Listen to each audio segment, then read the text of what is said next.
Why, hello, hello, hello. It is Tuesday. Happy Memorial Day to those of you who are here in the US of A and those of you watching internationally. Hope that you had a fun Monday yesterday without all of us Americans bugging you.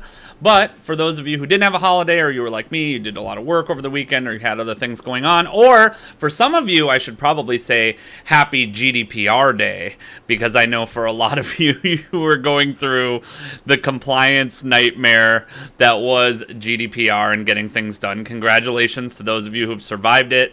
I know it's something I'll be talking about a lot in the Your Momentum Now community and in the group because people still have questions about it. It's going to be an ongoing saga. We're going to have to see where it all ends up. But that's not necessarily what we're here to talk about today. In fact, we're here to talk today about something entirely different. But as always, for those of you who are watching this live or who have questions, this is an interactive show. So feel free. I am always in the comments. I am always paying attention to what's going on in the chat. If you're out there watching, let me know that you're here.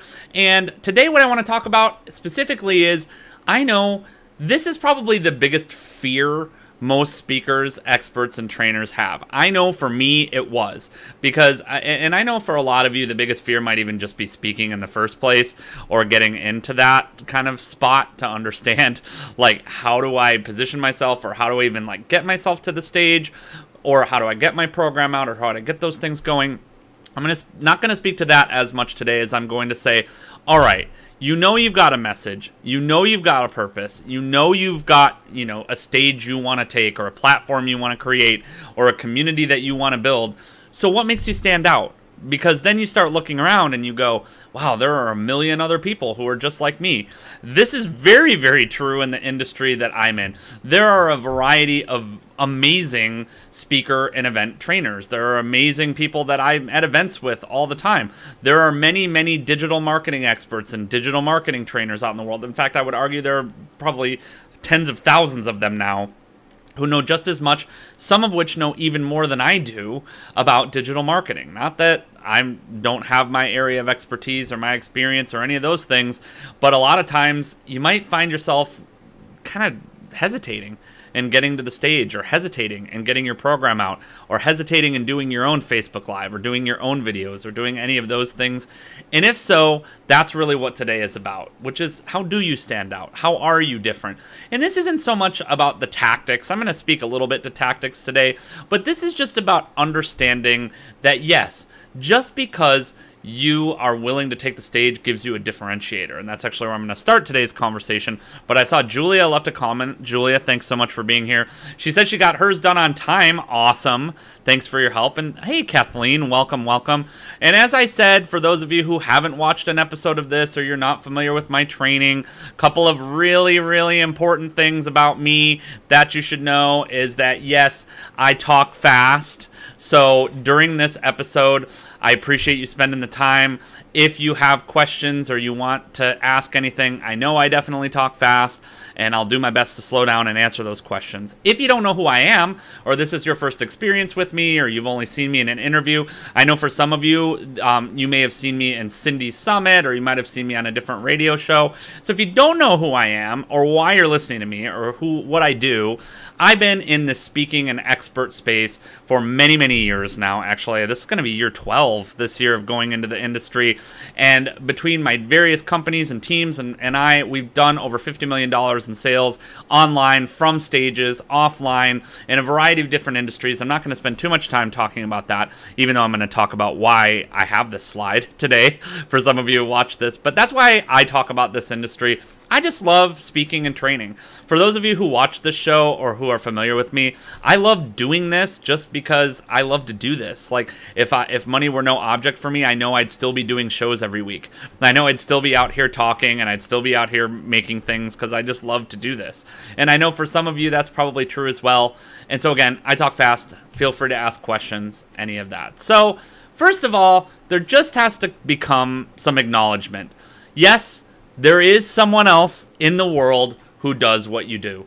So who else is out there doing what you do or doing something very similar to what you do? And trust me, the number one thing I've heard from every single person I've ever coached with, been in a mastermind with, worked with, every single one of them says the same thing. There's nobody else like me. And you're right, there is nobody else like you. We're going to talk a little bit about that today.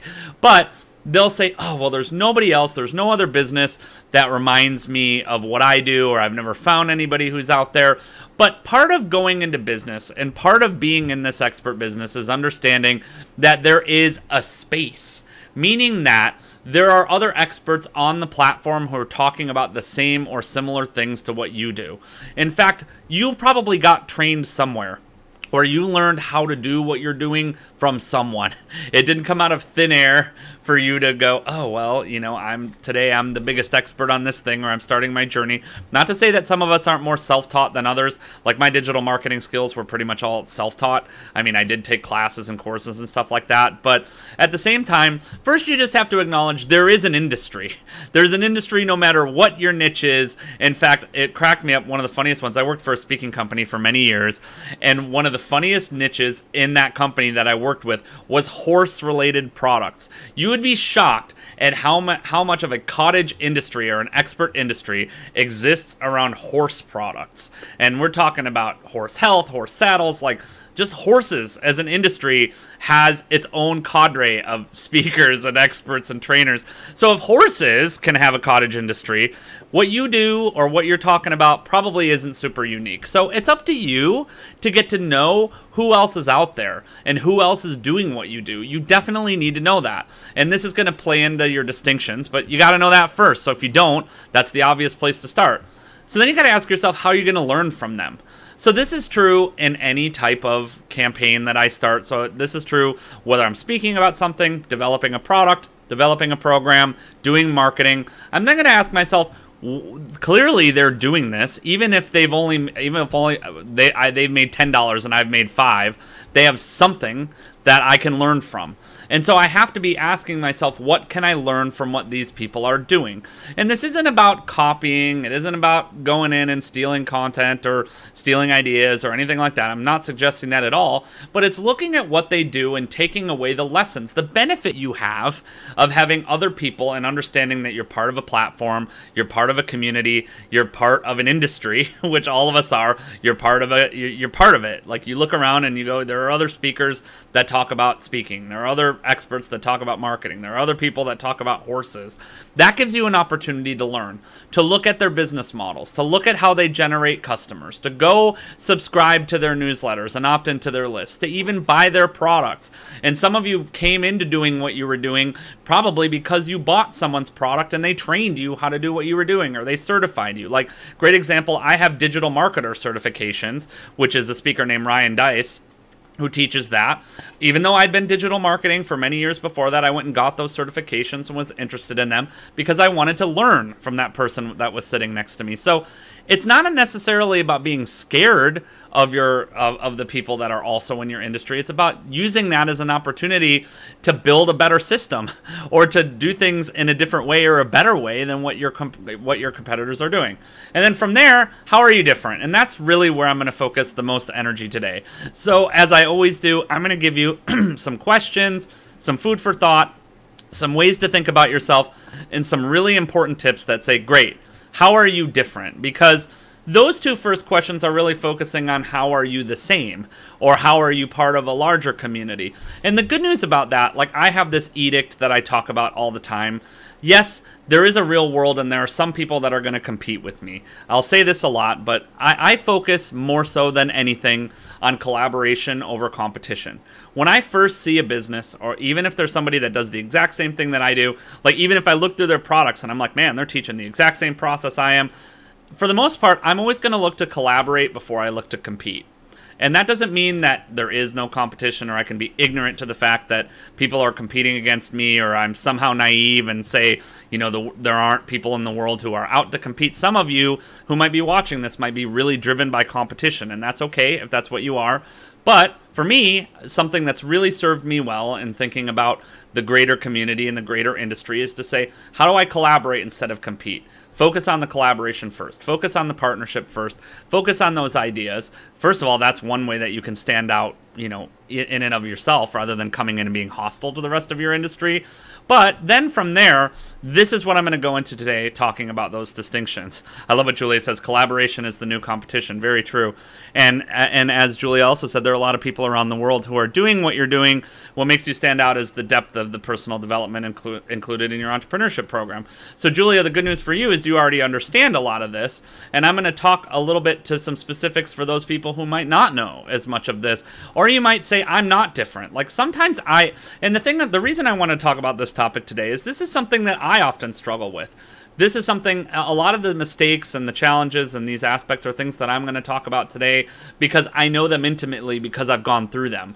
You know, especially when I started taking the stage. Really, when I first started taking stages, you know, really, even before that, I was teaching in classes. And, you know, teachers around the world teach curriculum all over the place. And the interesting thing about that is, even if you sit with two teachers that are teaching the exact same curriculum, you'll probably find that the way things get taught are different. That the style of each teacher and what they bring to the table is going to be different. There's a reason for that, and that's what we're talking about today. So it doesn't matter necessarily what the industry or the skill set is. It's saying, all right, how are we different? So I know a lot of you have got to figure that out. I know this is something for me that has often been a real struggle. I'm like, oh, well, you know, there are things about me that make me want to do this, that make me different. And so here's factor one. First of all, and I brought this up earlier, but I really want to hammer it home. The fact that you're willing to get up on a stage, you're willing to get on a Facebook Live, you're willing to get in front of an audience to speak, train, or teach makes you unique. In fact, you're in a somewhat elite portion of the population, because really it's something like 60%, I think was the last statistic. I see this stat, and who knows if it's fake or whatever it is, but I see this stat all the time that most people would rather die than public speak. Most people have no desire at all to teach anyone anything. They don't want to speak. They don't want to train. They don't want to be known as an expert. That's not what most people want to do. In fact, most people would rather die than do that. And so the fact that you're even willing to get up on that stage gives you a distinction, and it gives you, and I've said this on previous episodes, it gives you an embedded authority, because the fact that you're willing to stand up and have people listen to you, regardless of how good you are or how experienced you are, or whether you have a degree or not, or whatever your qualifications are, just taking that stage to begin with makes you different. Gives you a unique spin. And then from there, you can start to explore the things that are specific to you. So first of all, use your story and your experience. So I can't tell you how many speakers and trainers, and this being factor one, talk about using your story. Now here's the problem with that, and the thing that I've learned about using your story that most people do wrong. Because yes, your story and your experience are your most important X factor. But when you're standing on a stage, or you're teaching a program, or you're on a Facebook Live, for the most part, your story isn't about, you know, having therapy on the stage, or finding catharsis through speaking, or, you know, healing yourself. I mean, I certainly experience a lot of healing and connecting with people for being on the stage and speaking. But for the most part, what you have to realize the second that you take a stage and start thinking about how you're going to craft your story into what you do is, it's about the audience. It's about the client, it's about the customer, it's about the listener, not about you. And too many new speakers or people, when they hear this tip and they say, all right, one of the ways I'm different is my story. So I'm going to tell 30 minutes about how I grew up and how I was on welfare and how I was homeless, or how I was whatever. They start telling their stories for the benefit of themselves. So the issue with that is that actually doesn't make you different, it makes you boring. And I hate to put it so hard, but if you're telling your story for any other purpose other than relating something to someone else, then it isn't valuable. And in fact, it could be hurting you more than helping you. In fact, so many webinars or things that I've been on, even things that I've done in the past, too much time gets spent on how did I get to here? Like, they'll tell you a whole hero's journey or a whole epic about how did I go from being 5 years old to sitting on this Facebook Live in front of you, which is not what you should be doing with your story. And it's not what you should be doing with your experience. So what you should be doing is looking through your story and looking through your experience for a particular pattern. And I'm actually going to give you what that pattern is right now. I'm going to show it on the screen. So this is a simple format that you can use to help make a story relate to your audience. So ask yourself these 4 questions or use these 4 points, because this is what it takes to be a great storyteller, and this is how you use your story most effectively to engage an audience. So first ask yourself, how will other people relate to this story? So if it's a story that a lot of people... Julia says blah, blah, blah. Nice. Hopefully you're not saying blah, blah, blah to me, but I do blah, blah, blah a lot. That's okay. But the first question is, how does this relate to people listening to this story? So think about, and the best way to imagine this, if you're going to step on a stage or you're going to train a program or you're going to do any of those things, first you have to imagine being able to deliver that same content sitting at a table with someone. Like for me, I'm a big breakfast guy. I love to have diner breakfasts in the morning whenever I can. Like, and you'll find this to be true of me at events. If I'm at an event, the place where you're going to find me is at the breakfast table. You'll find me with some scrambled eggs and some coffee and stuff like that, because that's one of my favorite things. But it's also a great opportunity for me to connect with people, to network with people, and to do things like that. And so first of all, I have to ask myself, before I start telling a story, would I tell this story sitting at a diner table with somebody? Like if I started telling the story, how would they react? Would their eyes glaze over? Would they be bored? Would they be playing with their phone? Like, would they even be interested in the story? Or would they be like leaning into the table, interested in what I have to say? I'm asking myself, how does this information about myself or my experience create relationship, or how is it relatable to others? Now, this doesn't mean that you can't cover things that are more of a struggle to you, that you can't cover things that are, you know, topics that might be scary for some people to talk about, as long as it links back to the listener. As long as you go, all right, this is a relatable story. This is something that I have the ability to link back to someone else. And that takes us into the second phrase is, every great story or every great speech or every great presentation has an arc. So you heard me mention the from here to there commentary, but what that means is, now that I know that there's a relationship that's being created through telling this story, I'm going to take somebody on a journey. We're starting at point A and the story's going to end at point B. And in that story, there's going to be a lesson, and then the story's going to have an ending. So I know that for some of you, you might go, this seems like too simple, or it might seem really simple, but I cannot tell you how many speakers, how many experts, how many events I've sat through the years where people don't even know the basics of how to tell a story, which is, you know, a lot of people will know arc really well, they'll know growth really well, they're lesson-based storytellers where they have the lesson, but sometimes like the story will just meander off, or there won't be a clear ending, or it won't link back into why you told the story with the rest of the content, or how that story relates to me. So it's your job as the speaker, as the expert, as the person that takes the stage or the virtual stage. I'm going to use stage and virtual stage interchangeably because this applies to your Facebook Lives, this applies to your webinars, it applies to all that stuff as well. You've got to do all these things. So before you even tell a story, ask, how would someone relate to this story? How am I hoping that this will help me create a deeper connection, make someone more interested, make somebody laugh, whatever it is? How is this story going to relate to people? And then link those the format of the journey, the arc, the lesson, and the ending through into that presentation. So your story, and as I said, this is the most common mistake that people use, is your story isn't about you at the end of the day when you're taking a stage and when you're being an expert. Your story is about them. I know that I'm repeating this a lot and I'm really focusing on this a lot, but I also know that this is probably the #1 thing that I see most people do at this point incorrectly when they link their story in. Or people will write like a whole memoir or a whole book that teaches them about, you know, that's talking about their story. And again, stories can be fascinating. Lots of people over time will want to know your story, and it's worth telling your story. But for the most part, when we're talking about using, you know, creating a personality brand or making yourself stand out, the people that win are the people that understand how their story links into other people, or how they're using their story to teach a lesson to someone else, and understand those 4 things. So again, write that down for those of you who don't know that aspect of being a storyteller. It's got to be relatable. So how does it relate? It's got to have an arc. So how do you go from point A to B? It's got to have a lesson or a teaching, and then it has to have an ending. So your story and your experience has that too.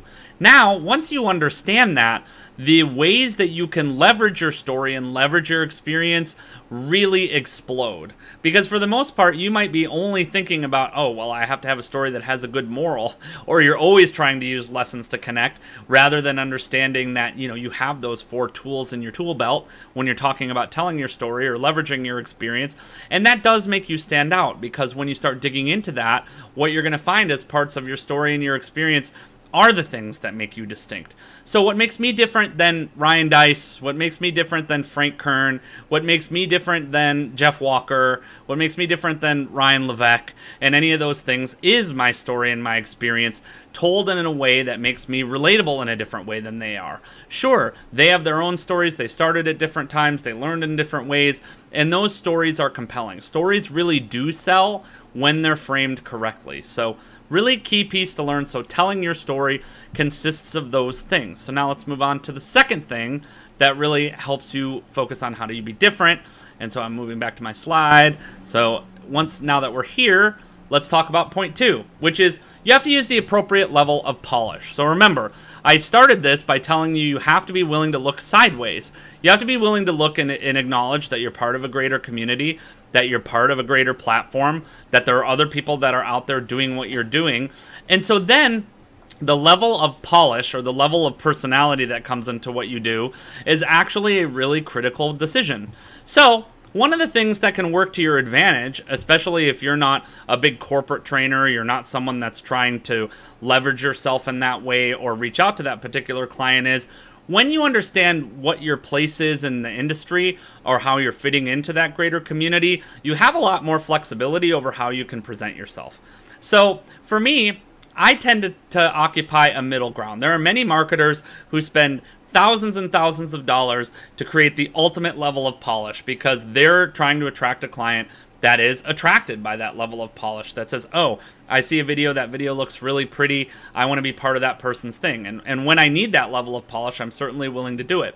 But one of the things that's always worked for me personally, and that I know can work for a lot of you out there who are crafting your message and building your programs and doing your things, is you don't necessarily have to be the most polished. In fact, what works for me is occupying kind of a medium ground of, I certainly want to be professional, and I want people to understand, you know, I'm well-spoken, I can communicate, I can relate, but I also don't want people to feel like I'm inaccessible. So notice that, you know, I do these videos from my home office. Part of the reason that I have my instruments behind me, actually I have my piano right here, is again, it's telling a little bit of a story about me. Now, it's also because that's what's in my office, because I'm a musician, and I love to sing, and I love to play music and do that stuff as well. But the appropriate level of polish really matters, and I can relate to people in a way that somebody that has a really high level of polish may not be able to relate to that person. In fact, I'm working with a client right now who does this very, very masterfully. She is a specialist in helping build, you know, 6-figure businesses and really helping people who are escaping the corporate world build their own businesses and be successful while doing it. One of the interesting things about her is she operates in what I would call an extremely low polish zone. So she prefers to have videos, you know, that you can tell are created from your phone or created from a laptop, or don't have, you know, they're again professional, so they don't look badly lit, they're not in the laundry room, like nothing like that. But at the same time, we're not focusing that much on polish. The good news about distinction and understanding where you stand in the marketplace is you have options where many of your competitors or many of the people that are beside you in the industry don't have. They made that selection long ago, or they've grown up in the industry, which means they went from being kind of more accessible and more easy to approach to moving into this echelon where they're more polished. So a lot of times, especially these days with social media, YouTube, Facebook Live, all those things, understanding your level of polish is really important.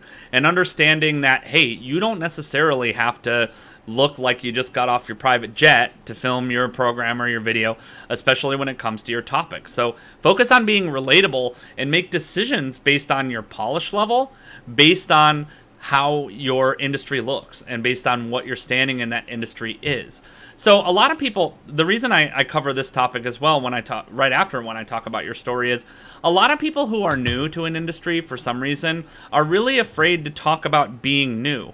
Now that said, I don't want you to say you've never done stuff before. Like, I don't want you to use statements like that. But a lot of people, for some reason, fear that rather than see it as an advantage, which it really can be an advantage in your flexibility. It can be your advantage in how you present yourself. It can be an advantage in how you relate to other people. And it gives you more flexibility over how you can actually produce things and how you can actually show up on a stage. Because a lot of times people want to work with someone that's more relatable rather than somebody that feels super polished or someone that's super far away from them or like they couldn't have a conversation with that person. In fact, this extends all the way. A great example of this is this extends all the way to the presidency.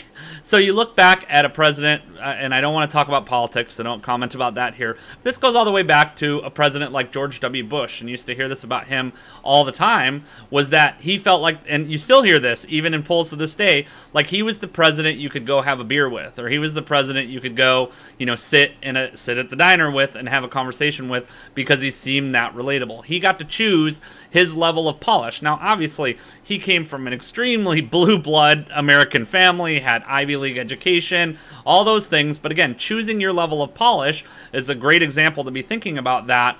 Really gives you a distinction in your marketplace and saying you don't necessarily have to be the most polished. You can use Facebook Live. I know people who build, again, multi-million-dollar mommy blogs or multi-million-dollar product businesses basically with their phones, like who only use their phones for those things. I've upgraded a little bit and have a webcam, mainly because I want to work on my home PC to do these things, which is why I've got that. And I like to have my little polish. And you'll notice I have little things, little polish in my stuff, like my little lower thirds and things like that, and my Wirecast stuff, which gives me, as I said, that medium ground of not saying like I want to look like I'm, brand new to this, never done it before, or I'm operating on a whiteboard, but I'm also not necessarily, doing this on my $4,000 camera to do this, to get this done, because I would rather, focus on my level of polish. Level of polish really matters. It matters on a stage too. So again, not about being unprofessional, but understanding you have an advantage from being able to choose your level of polish, choose your positioning, all those types of things. And again, if you have questions about this or you want me to talk about something specific, don't hesitate to mention this in the comments. Even if you're not watching this live, I'm very responsive to the comments. I'll either respond right there or I'll comment in the next episode, because I know polish is something that can be kind of confusing for some people that watch this. So choose the appropriate level of polish. All right. So here's tip 3 to stand out. So we said use your story, but use it in a relatable way. Follow the template and the format that I gave you. We talked about your level of polish. Then here's another way to stand out. You focus on your relationships and your connection over information. This is probably the biggest mistake that I made when I was starting to take stages and starting to speak to other people, was the fact that for most of us, and I imagine this is true of 99% of you who watch this video or how you think about yourself, most people think that what makes them valuable is what they know, not who they are.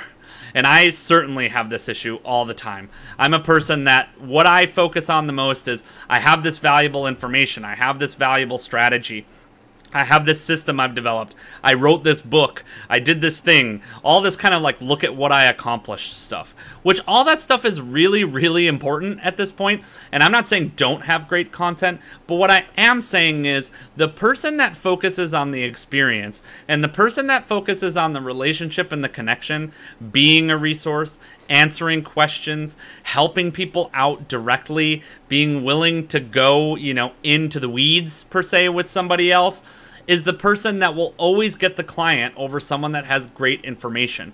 It's the biggest thing that I see in the expert space these days is the over focus on information and focusing on, oh, well, I just have to have the best course or the best training system or the best production for that course or the best things that I'm doing at this point, when in reality, if you're focusing everything you do on how you're going to create a better relationship and a better connection for the customer, you're going to do better than any of your other competitors.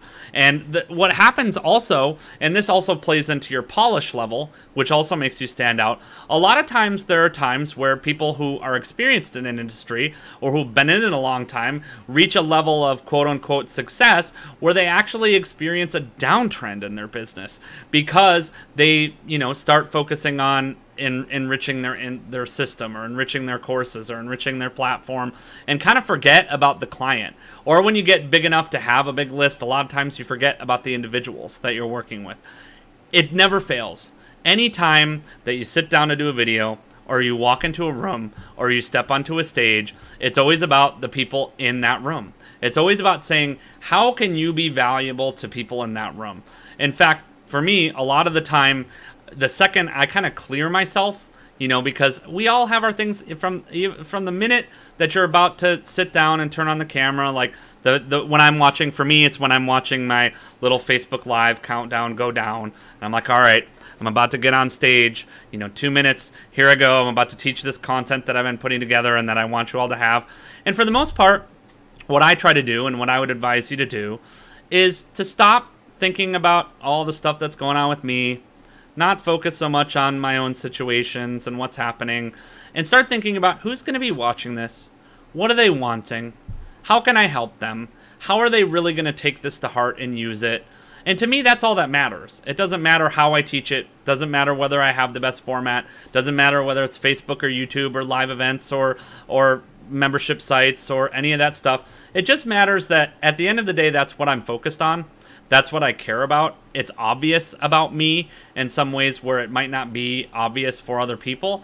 And again, this is coming from someone where the first presentation that I ever gave, actually outside of a classroom setting, which classrooms were where I started. I started as an English as a second language teacher and used to teach technology English as a second language classes, so not only was I trying to teach non-English speakers English, I was trying to teach them how to use computers and the internet before that was really a thing back then with it. So I had the double challenge of that.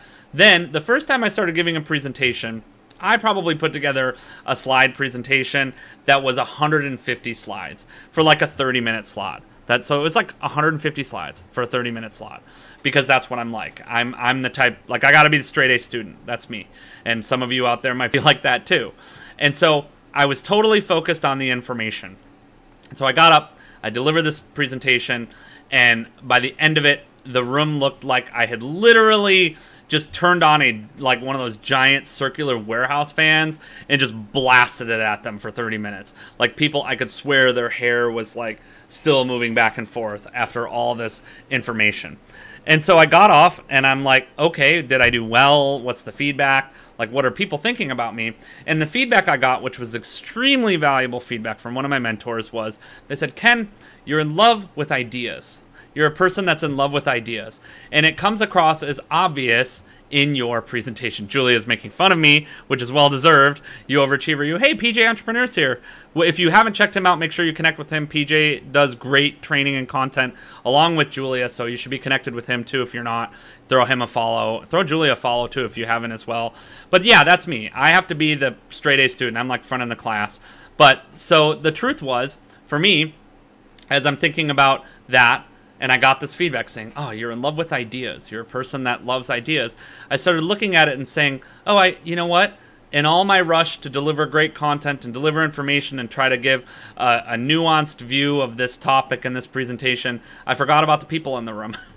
I forgot that, oh yeah, people were going to have to not only hear this information, but they were going to have to process it. They were going to need some time to ask some questions. They were going to need to walk away with something to do with it or some way to like implement this information. And so I immediately went in and said, oh man, I realized what I did. And this wasn't like the next day my presentation was finished. It took me a year of practicing to cut presentations down to a level where I was like, all right, what are the people going to ask me? All the way to, I would say, probably about maybe my second year, maybe 2.5 years into speaking, I got way more comfortable with delivering content without even having a PowerPoint. These days, and I know this is speaking from someone who's been doing this for a long time, I don't need a presentation. I don't even need content. For the most part, I could probably show up and someone could ask me a question and I could speak on that for an hour if that's what I needed to do. Because I focus on the relationships, I focus on the connection, I focus on what people need over what I have to teach. I know, I'm confident in the things that I know, my story, my experience, my level of polish. And so for the most part, when I'm focused on relationships and when I'm focused on the viewer, I win. And the same thing will be true for all of you. Understanding that, yeah, you know what you know. You know the second you took the stage and said, I'm going to be a speaker about this topic, or I'm going to be an expert on this, and started doing your homework to put that together, you had that distinction.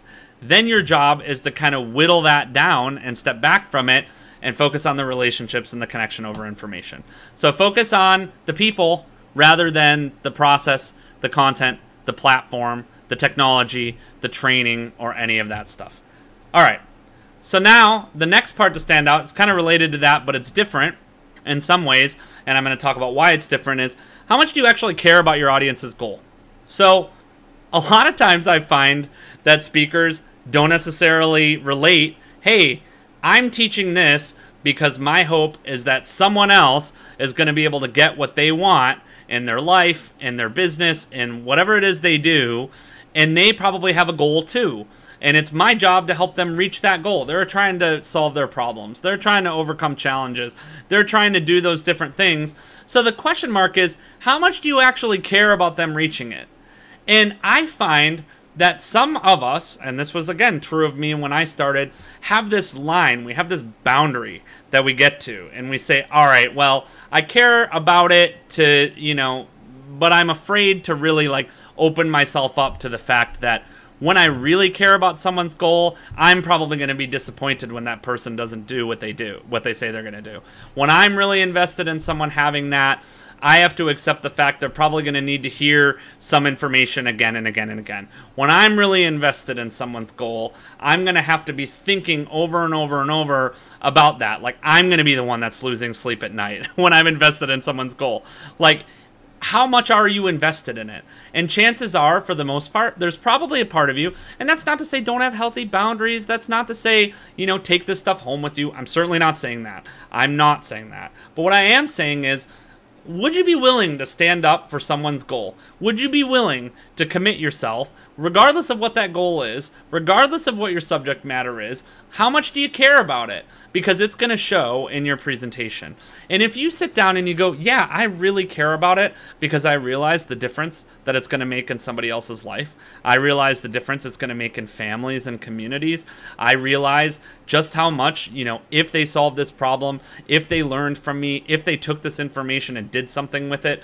If you take this information that I give you on my free stuff, I'm not even talking about my paid stuff. I have lots of great paid stuff too.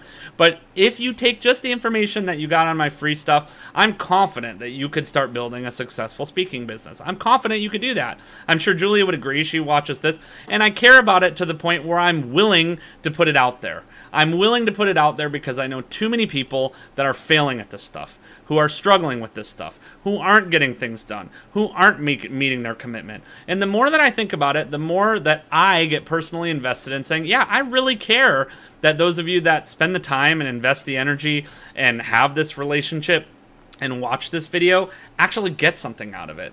If somebody came to me, I think that would probably be, please don't ever say this to me, but I'm giving you ammunition to hurt me right now. But if you came to me and just said, I watched all your stuff and I learned nothing and I got nothing from it and it was totally not valuable and all that stuff, I would probably be really heartbroken. And I would be very heartbroken. And the reason is, I do care about your ability to reach the goal. Like, I care about the fact that even if I've never met somebody before and they tell me, I'm here because I want to be able to host my first event or whatever, I'm now invested in that person hosting that event. Some people will tell you you shouldn't do that. I disagree with those people. So if you're a person that says I don't agree with that, that's totally fine. Feel free to post your rebuttal. I'm okay with that. But my feeling is, if you want to be an influential speaker or expert in this industry, you have to care about people's goals. You have to care that they, get what they want out of watching you speak. You have to be willing, the other way that this shows up is, you have to be willing to change course if what you're doing isn't effective. That's actually showing that you care about someone else's goal. If they're telling you over and over and over again, hey, I don't learn from you, or I don't understand what you're teaching, or I'm not getting what you're saying, or any of those things, you have to be willing to switch course. Like, I always call this the PowerPoint test. Like, if you were in a room and you noticed like the audience was kind of tuning out, and so you said, all right, I noticed the audience, you're tuning out, and you tune in and you start asking some questions, and they ask you a question that takes you totally outside of your PowerPoint or totally outside of your training, would you be willing to turn the PowerPoint off and just go with it? because you care about the audience's goal and you care about getting them what they're getting. Assuming, again, that it's in your industry. Not like if you're doing a marketing presentation and someone says, teach me how to bake a cake. I'm not saying that, but I'm saying if it's related to what you do, it's a question that makes sense, it's fitting with, you know, the audience's goal and caring about what they had, would you be willing to do that? Could you just do the shut off the PowerPoint test and go into that question or go into that relationship and do that? I know a lot of people are terrified of that. A lot of us are scared to commit to other people's goals. We're scared to take that on. We're scared to carry it. And again, to be successful long-term in this industry, you have to start to take some of that on. You will experience some heartbreak from this. You will experience some struggle from it. You will experience some frustration where you go, man, I really wanted this person to get their goal. I really wanted them to get there. You will experience some of that. I have definitely experienced that. I've experienced that both at the high level where I've worked with a client for almost a year and I had all these huge expectations and then they just decided that we weren't going to do it anymore, all the way through to a client where I knew their livelihood was on the line and I was rooting for them, and for whatever reason they just weren't willing to do what was asked of them, or they weren't willing to do it. So yes, there's a downside to that. But the more you care, the better it is. Thank you, Julia. She says that. Julia mentions, and this is true for a lot of you. I know a lot of the stuff I teach, and this is really important as well. I brought this up earlier. A lot of this stuff I'm teaching isn't new. You've probably heard somebody else say it. You may have been in workshops. I know many of you have been in other trainings and workshops. As you can see, the difference are these factors I'm talking about in this presentation. It's my story. It's my relatability. It's me caring about your goal. It's bringing those things, which I'm not just talking about my distinction. You can use these for you, and you can use these as distinctions in any industry or any business. Really important to measure that. But how much do you care about somebody else's goal? Finally, the next point. Do you have a purpose? And I don't mean this just in terms of why. Because I think every workshop or seminar in the world begins, and including ones that I would organize, why are you here? Or what do you want? But not just why are you here stuff, but is there a purpose for you giving the presentation or doing what you do? That purpose isn't just for you to tell your own story, for you to feel good. You know, that purpose has to be related again to the viewer.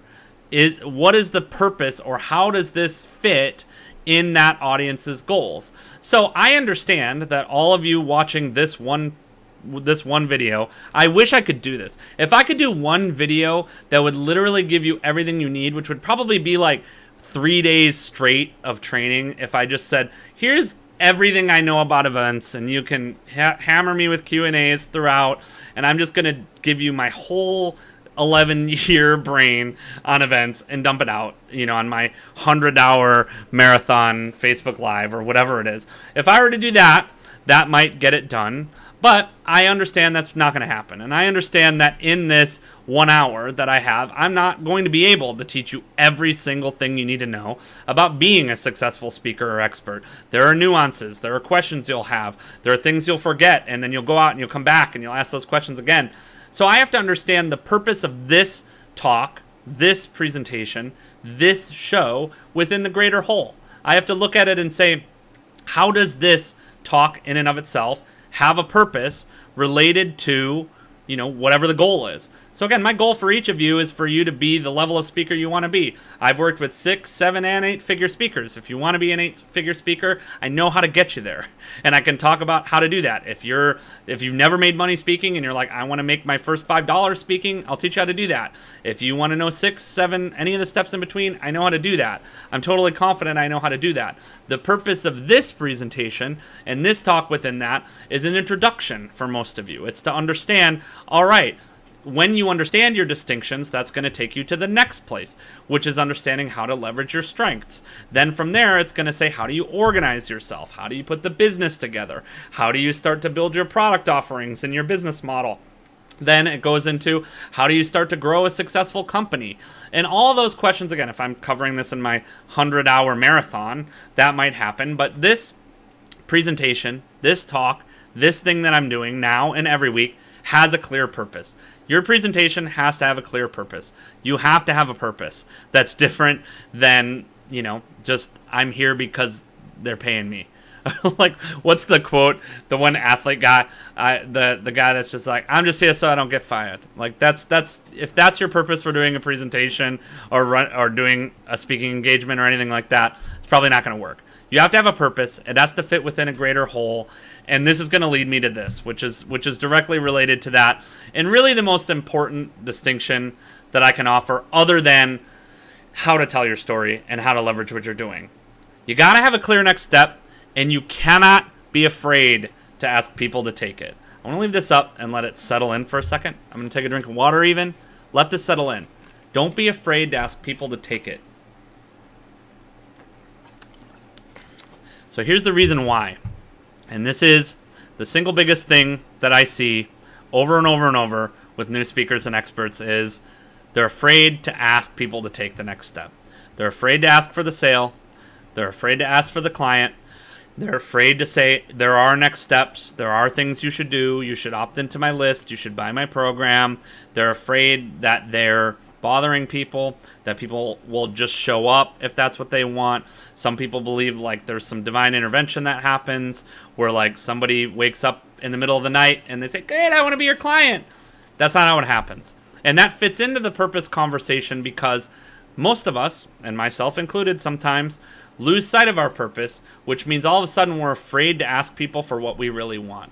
I want anybody that takes the time to watch this show and to go through my content, I want them to be part of what I do. I want them to be in my programs. I want them to be in my community. I do a lot of work outside of this to create great programs, as Julia would attest, and a lot of people out here who have worked with me.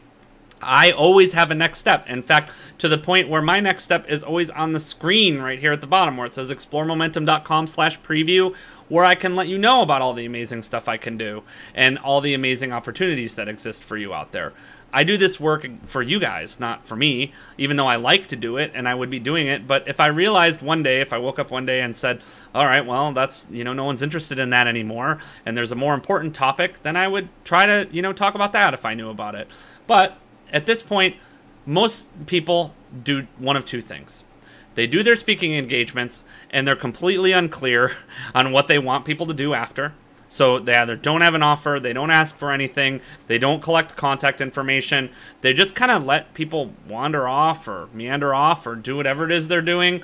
Or when the time comes to get to the offer, and this is a lot of new speakers do this, is they'll get to the last 5 minutes, so they're packing in that information, like information.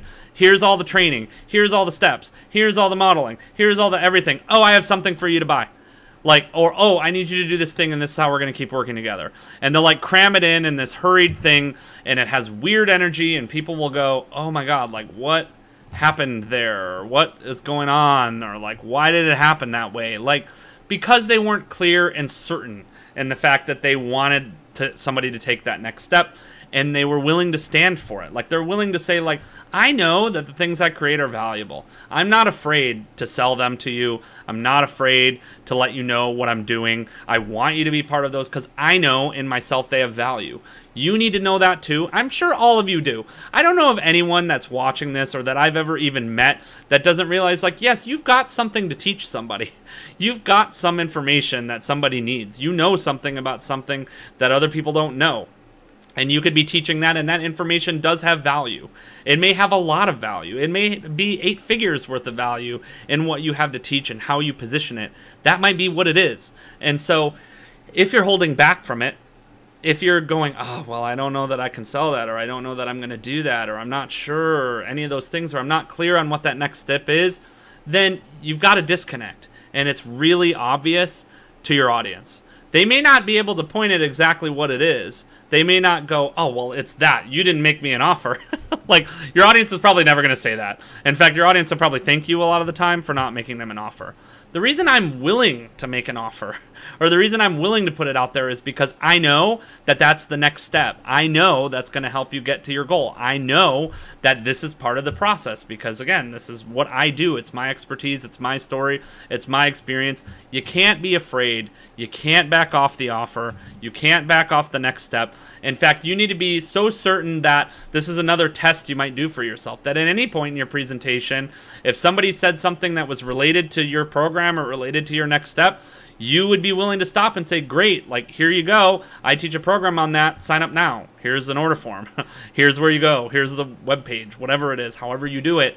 Really important to keep that in mind. So you cannot be afraid to ask people to take the next step, to tell people to do that. That is a distinction in and of itself.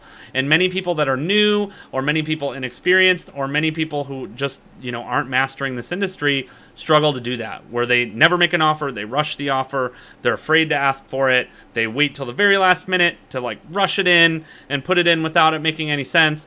And so you can't be afraid to do that. Hey, Shelly. Shelly and Kristen are both here. I haven't seen you guys in ages. Welcome. Thank you for being back. Kristen, I feel guilty. I've not finished The Art of Entertainment. I'm focusing on that when I publish my children's book. You're at the editing step. Great that you're working on that. And again, sometimes the unexpected happens. Things take time. That's why I love stuff like this Facebook Live. I love the stage. I love the speaking industry. I love the expert stuff. It's why I bring it up so often. So don't feel guilty about it. It's correctable for all of us. Life happens. You have to be able to forgive yourself, reset, say, all right, what's the goal? How are we going to focus on that goal and move forward? It's what happens.